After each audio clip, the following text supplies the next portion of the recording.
There are three different prophetic types. So let's get into it. While I believe that every believer that is born again has the ability to prophesy, you are prophetic, right? Because the testimony of Jesus is the spirit of prophecy. So if you carry the testimony of Jesus, then you have the spirit of prophecy. So every believer is not a prophet, but everyone can prophesy.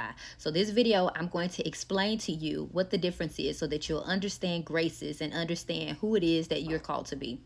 So in Ephesians, it talks about the office prophet. This is where it said that he led captivity captive and gave gifts unto men. So before he ascended to heaven, he began to appoint first apostles, then prophets, then evangelists, then pastors, and then teachers. Okay. So when you're dealing with a person that is an office prophet, you're looking at people like Jeremiah. You're looking at people like Isaiah, people like Ezekiel, right? You're thinking about Micaiah, right? Prophetess Deborah. So these are people that the scripture declared to be prophets. So these were office prophets.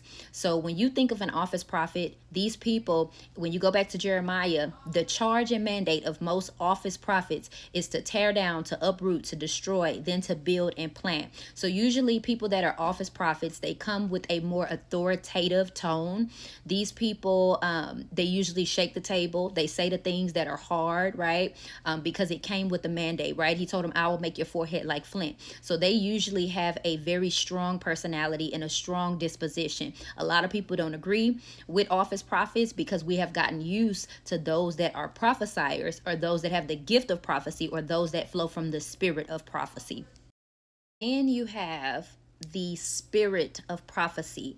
Now, this can be tricky along with the gift of prophecy, right? So we know in 1 Samuel 10:10, it talks about Saul, the one who became the king. It talked about how he got in the company of prophets and the spirit of God fell on him and he began to prophesy. And the people started to ask, is Saul now amongst the prophets? They started to ask, is he now a prophet? But he wasn't. It was because he got in the company of other people that were prophets. Usually, the gift and the spirit of prophecy is there to exhort, to encourage, to admonish, but they do not carry a strong edge like those that have the actual office of a prophet.